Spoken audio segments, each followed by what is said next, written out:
Hoje, vamos compartilhar a graça de Deus com o título Resolvam mal-entendidos e revelem a verdade. Hoje em dia, há numerosas igrejas no mundo. E elas estão, de maneira muito severa, colocando nossa Igreja de Deus em xeque. Vendo pelos olhos espirituais, elas estão nos perseguindo. Por que vocês acham que elas fazem isso? Deve haver uma razão para isso, não é? Resumindo, a Igreja de Deus pode ser definida como a igreja que Jesus Cristo mesmo estabeleceu.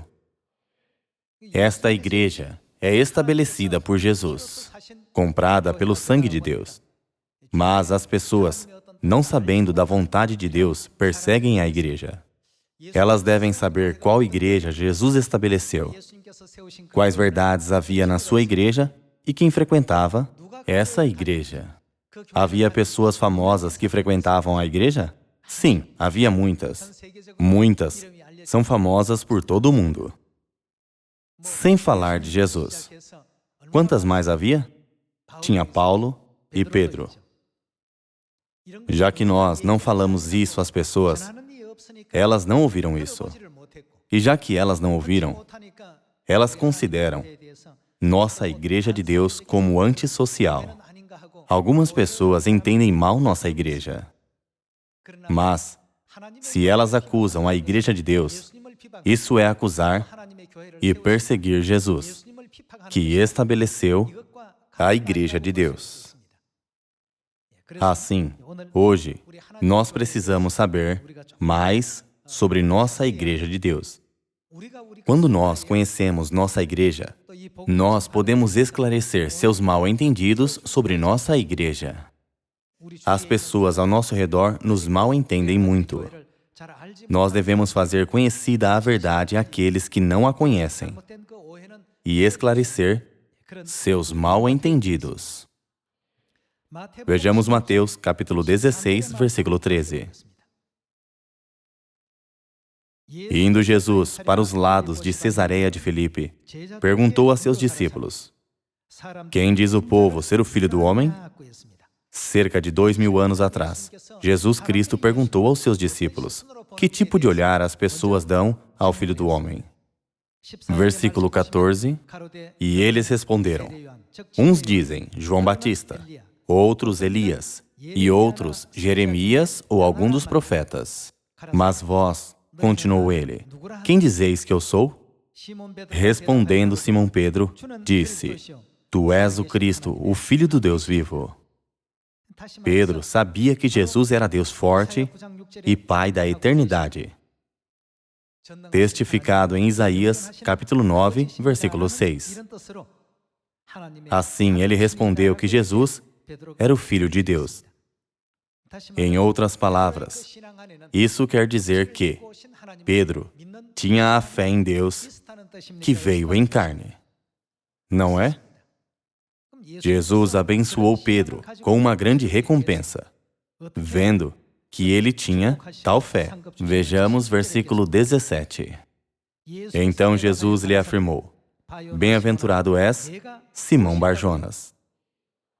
Jesus quis dizer: Pedro, tu reconheceste corretamente Deus que veio em carne. Tu és realmente bem-aventurado. Jesus abençoou Pedro dessa forma. Quando Jesus veio à Terra 2000 anos atrás, Ele ensinou as pessoas. Ele fez conhecido Deus que veio a esta Terra em carne.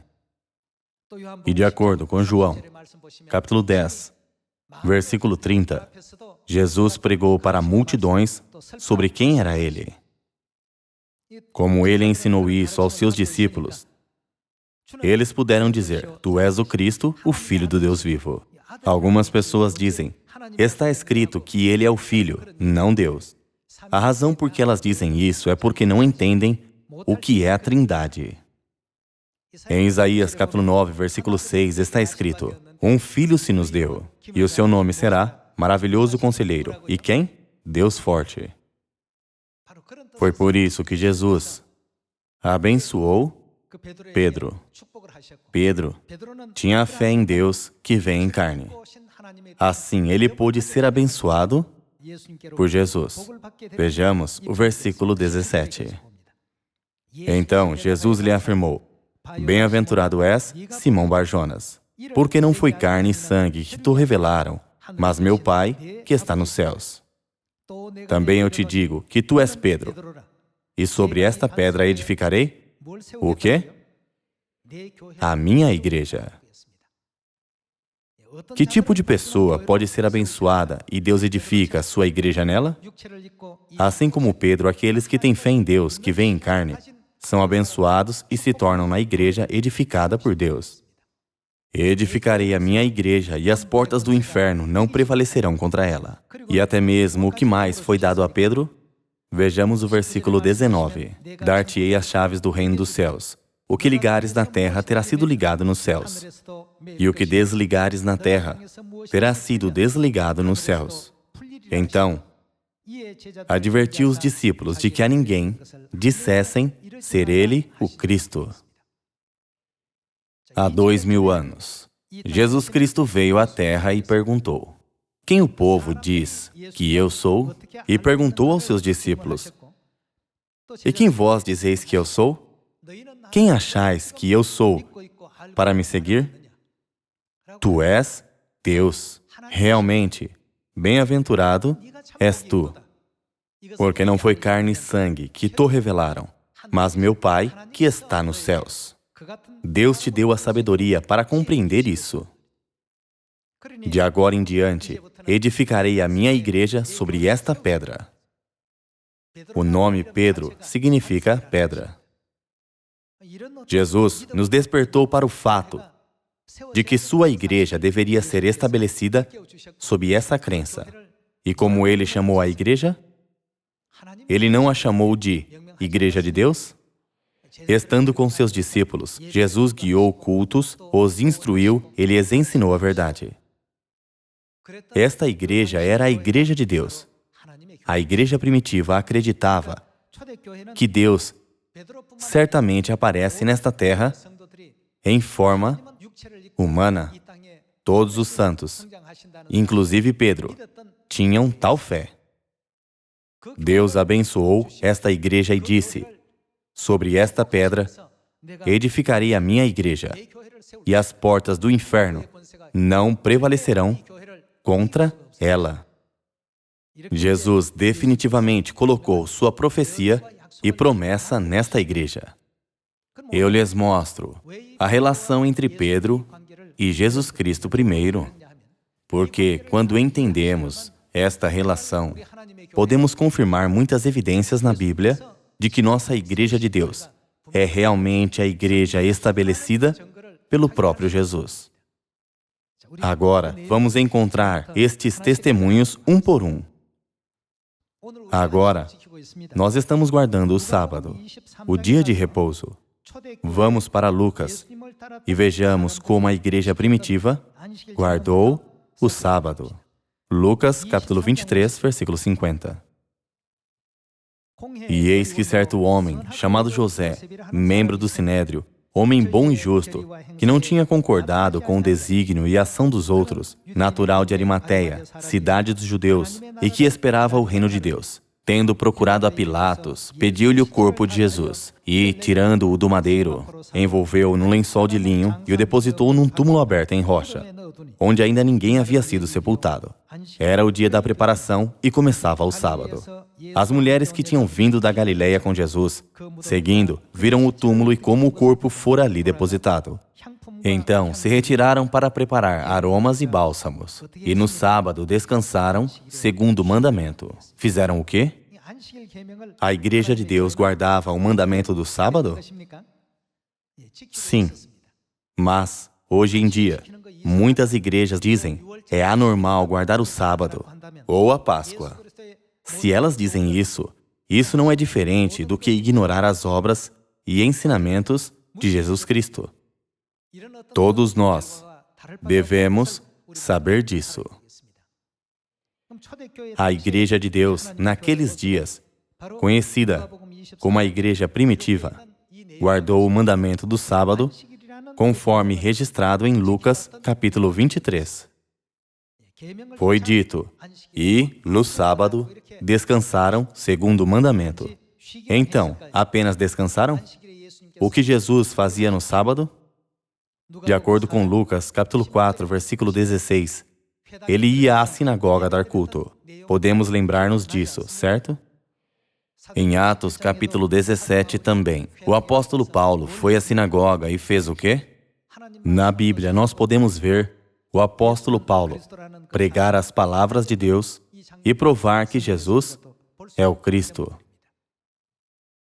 A Igreja de Deus primitiva seguia todos os regulamentos de acordo com os ensinamentos de Jesus. Agora, vejamos Lucas, capítulo 22, versículo 7. Chegou o dia da festa dos pães asmos, em que importava comemorar a Páscoa. Jesus, pois, enviou Pedro e João, dizendo, ide preparar-nos a Páscoa para que a comamos. Aqui também nós podemos ver Jesus ordenando seus discípulos fazerem os preparativos para a Páscoa. Nesta cena, quem aparece? Pedro, que tinha dito, tu és o Cristo, o Filho do Deus vivo. Ele está incluído nesta cena. Jesus enviou Pedro e João dizendo, ide preparar-nos. O que Jesus pediu para eles prepararem? Ide preparar-nos a Páscoa. Vejamos o versículo 9. Eles lhe perguntaram, onde queres que a preparemos? Então, lhes explicou Jesus, ao entrardes na cidade, encontrareis um homem com um cântaro de água. Segui-o até a casa em que ele entrar, e dizei ao dono da casa, o mestre manda perguntar-te, onde é o aposento no qual hei de comer a Páscoa com os meus discípulos? Ele vos mostrará um espaçoso cenáculo mobilado, ali fazeis preparativos. E indo, tudo encontraram como Jesus lhes dissera e prepararam a Páscoa. Chegada a hora, pôs-se Jesus à mesa e com ele os apóstolos. E disse-lhes, tenho desejado ansiosamente comer convosco esta Páscoa antes do meu sofrimento. Jesus ordenou Pedro e João fazerem os preparativos para a Páscoa. E ele guardou a Páscoa com todos os seus discípulos no sótão de Marcos. Guardar a Páscoa é o mandamento que Jesus nos ensinou. Se não fosse necessário guardá-la, Jesus não teria guardado a Páscoa. Certo? O que mais Jesus disse nesta cena? Tenho desejado ansiosamente comer esta Páscoa. Se não fosse importante, ele teria comido e bebido o pão e o vinho da Páscoa a qualquer hora, e ele não precisaria esperar pelo dia e hora determinados. Todos os regulamentos da Páscoa são de Deus, certo? É por isso que Jesus esperou o dia e hora determinados. Agora vejamos Levítico capítulo 23, versículo 4. E vejamos por que eles são decretos, leis e estatutos de Deus. São estas as festas fixas do Senhor, as santas convocações que proclamareis no seu tempo determinado. No mês primeiro, aos 14 do mês, no crepúsculo da tarde é o quê? A Páscoa do Senhor. Há a data determinada para a Páscoa. Em Lucas, capítulo 22, nós vimos que Jesus também esperou pelo dia e hora da Páscoa. Vamos voltar para Lucas, capítulo 22. Lucas, capítulo 22, versículo 14, diz assim, chegada a hora, pôs-se Jesus à mesa e com ele os apóstolos. E disse-lhes, tenho desejado ansiosamente comer convosco esta Páscoa antes do meu sofrimento. Vejamos como Jesus comeu a Páscoa no versículo 19. E tomando um pão, tendo dado graças, o partiu e lhes deu, dizendo, isto é o meu corpo oferecido por vós. Fazei isto em memória de mim. Semelhantemente, depois de cear, tomou o cálice, dizendo, este é o cálice da qual aliança? Da nova aliança, no meu sangue derramado em favor de vós. Jesus colocou um significado do seu santo corpo no pão da Páscoa, dizendo que é o corpo de Cristo. E publicou que o vinho da Páscoa é a nova aliança, estabelecida com o seu sangue. Assim, Jesus ensinou seus filhos sobre a Páscoa ao dizer: isto foi estabelecido em favor de vós, isto é, derramado por vós. Outras igrejas impedem a Páscoa dizendo: isso é da lei de Moisés. Então peça a elas que encontrem nessa lei onde Deus disse: isto é meu corpo, se referindo ao pão, e isto é meu sangue, se referindo ao vinho. Na lei de Moisés, elas podem encontrar que as pessoas guardaram a Páscoa com o pão e o vinho? Nunca! Elas não podem. Nossa Igreja de Deus é certamente a igreja estabelecida por Jesus Cristo. Todo o ensinamento de Jesus foi dado a nós de forma intacta. E nós ensinamos às pessoas toda a lição de Jesus, sem deixar nenhuma fora. Através destes fatos, nós devemos ter orgulho e confiança que nossa Igreja de Deus foi estabelecida por Deus, não por homens. Assim, se outros falam sobre nossa igreja de forma absurda, nós não devemos apenas escutá-los. O que devemos fazer sobre os seus mal-entendidos? Resolvê-los. E que tal a verdade? Nós devemos revelá-la. Mal-entendidos devem ser resolvidos e a verdade deve ser revelada. Toda a veracidade sobre a Igreja de Deus pode ser encontrada nos registros do ministério evangélico de Jesus. Pessoal, o Pedro, ele não é famoso? Ninguém diria que Pedro foi ao inferno. E que tal o apóstolo Paulo? Todos eles foram ao céu. Então, qual igreja eles frequentaram? Quais ensinamentos eles aprenderam? Nós podemos confirmar pela Bíblia que há ensinamentos comuns entre o que Pedro ensinou e o que Paulo ensinou. Esses são sobre a Páscoa e o sábado, e sobre Deus vindo em carne. Que tal hoje em dia? Nós não guardamos a Páscoa? Nós não temos a verdade do sábado? Nós não temos a fé em Deus vindo em carne? Então, que igreja é esta? Esta é a Igreja de Deus. Vamos para 1 Coríntios, capítulo 1.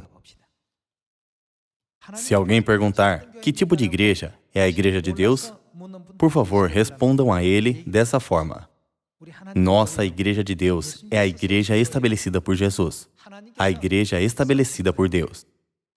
Nossa Igreja de Deus não foi estabelecida por homens. É por isso que nós não seguimos os mandamentos dos homens, mas guardamos a nova aliança, a lei determinada por Deus. Todos os regulamentos e leis que Jesus estabeleceu vindo à Terra 2000 anos atrás são preservados na nossa igreja. Tal como eram, por favor, venha e veja o que é a verdade original. Podemos responder dessa forma, certo? Vejamos 1 Coríntios, capítulo 1, versículo 1. Paulo, chamado pela vontade de Deus para ser apóstolo de Jesus Cristo, e o irmão Sóstenes, a qual igreja? A Igreja de Deus que está em Corinto. Paulo era quem pertencia à Igreja de Deus. Através de 1 Coríntios, capítulo 11, confirmemos ele dizendo que frequentava a Igreja de Deus. 1 Coríntios, capítulo 11, versículo 1. Sede meus imitadores, como também eu sou de Cristo. De fato, eu vos louvo, porque em tudo vos lembrais de mim e retendes as tradições assim como vô-las entreguei. Quero, entretanto, que saibais ser Cristo o cabeça de todo homem, e o homem o cabeça da mulher, e Deus o cabeça de Cristo. Todo homem que ora ou profetiza, tendo a cabeça coberta, desonra sua própria cabeça. Toda mulher, porém, que ora ou profetiza com a cabeça sem véu, desonra sua própria cabeça, porque é como se a tivesse rapada. Portanto, se a mulher não usa véu, nesse caso, que rape o cabelo. Mas, se lhe é vergonhoso tosquiar-se ou rapar-se, cumpre-lhe usar véu. Pessoal, que igreja ensina o uso do véu hoje em dia? Os homens não cobrem a cabeça e as mulheres usam véu. Continuemos com o versículo 10. Portanto, deve a mulher, por causa dos anjos, trazer véu na cabeça, como sinal de autoridade. A mulher deve ter sinal de autoridade na sua cabeça. Vejamos o versículo 15. E que, tratando-se da mulher, é para ela uma glória? Pois o cabelo lhe foi dado em lugar de mantilha. Contudo, se alguém quer ser contencioso, saiba que nós não temos tal costume, nem as igrejas de Deus. Como já sabem bem, este assunto foi trazido naqueles dias porque as mulheres em Corinto, focando no conceito de igualdade de gênero, sem conhecer a vontade de Deus, argumentavam: os homens não cobrem a cabeça, então por que nós, mulheres, cobrimos nossa cabeça com véu? Sobre o véu das mulheres, algumas insistiam que estaria bem as mulheres não usarem véu. Sobre isso, o apóstolo Paulo estava dizendo o que deveriam fazer. Não está certo. A igreja de Deus não tem tal costume de mulheres tirarem o véu enquanto oram ou profetizam a Deus. E então, que igreja ensinou todos esses regulamentos que acabamos de verificar, como o sábado e o véu? A igreja de Deus. E agora, vamos para o versículo 23. Porque eu recebi do Senhor o que também vos entreguei. Paulo enfatizou que ele não estava ensinando suas opiniões pessoais. Eu recebi do Senhor o que também vos entreguei. O que eu estou dizendo a vós é o que eu aprendi exatamente do Senhor. Porque eu recebi do Senhor o que também vos entreguei, que o Senhor Jesus, na noite em que foi traído, tomou o pão e, tendo dado graças, o partiu e disse: isto é o meu corpo que é dado por vós, fazei isto em memória de mim. Por semelhante modo, depois de haver ceado, tomou também o cálice, dizendo: este cálice é a nova aliança no meu sangue. Fazei isto todas as vezes que o beberdes, em memória de mim. Que cena é esta? O apóstolo Paulo estava ensinando a Páscoa aos coríntios.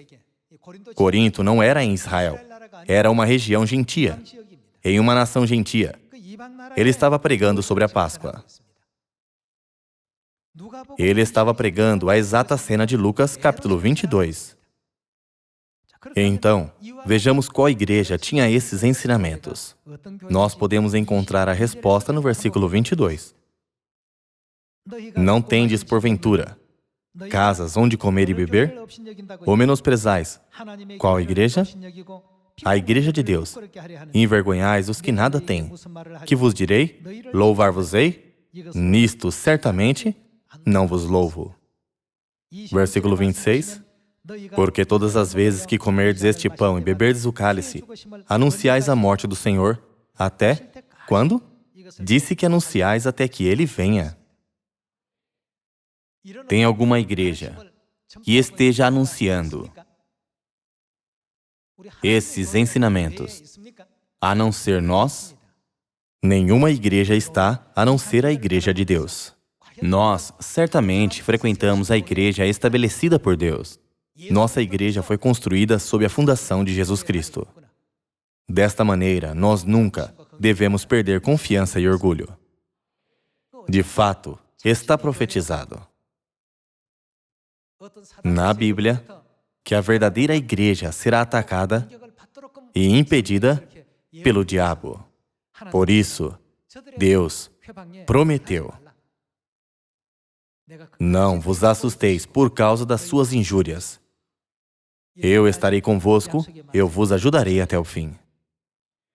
Todos os regulamentos, todas as leis e todas as lições na igreja de Deus são de Deus. Nós devemos ter mais confiança e sentir orgulho por este fato de que tudo que praticamos é o que recebemos de Deus. Nós aprendemos exatamente o que Pedro aprendeu de Jesus. Nós aprendemos corretamente o que Paulo aprendeu. Nós aprendemos exatamente o que João aprendeu. Não é? É por isso que o nome da nossa igreja é Igreja de Deus. Deus estabeleceu esta igreja e a chamou de Igreja de Deus. Nós devemos dar graças e glórias a Deus mais uma vez, por permitir os ensinamentos da verdade a nós. Há ainda muitas coisas que o mundo não sabe sobre nossa Igreja de Deus. As pessoas pensam que o domingo é certo e que o Natal é o nascimento de Jesus. Nós devemos esclarecer todos esses mal-entendidos. Devem resolver os mal-entendidos e revelar a verdade a todos. Vamos para Atos, capítulo 2. Atos, capítulo 2, versículo 1. Ao cumprir-se o dia de Pentecostes, estavam todos reunidos no mesmo lugar. De repente veio do céu um som, como de um vento impetuoso, e encheu toda a casa onde estavam assentados. E apareceram distribuídas entre eles línguas como de fogo, e pousou uma sobre cada um deles. Todos ficaram cheios do Espírito Santo e passaram a falar em outras línguas, segundo o Espírito lhes concedia que falassem. Aqui, o que os santos da igreja primitiva estavam guardando, seguindo os ensinamentos de Jesus e dos apóstolos, eles guardaram o dia de Pentecostes, a Páscoa, o sábado e a regra do véu para as mulheres. Agora, qual igreja ensina a Páscoa da Nova Aliança, que é o ensinamento de Deus? Então, todos nós não precisamos ter confiança e orgulho nesta verdade que temos? Se aceitarem esta verdade, serão abençoados. E se a rejeitarem, isso será como jogar tesouros fora. Vamos nos gloriar destes tesouros aos nossos vizinhos e às nossas famílias, para que todos os maridos, esposas e filhos conheçam a verdade. Não vamos apenas ouvir as palavras de Deus. Nós devemos gravá-las no coração e pregar o nosso Evangelho a usá-las.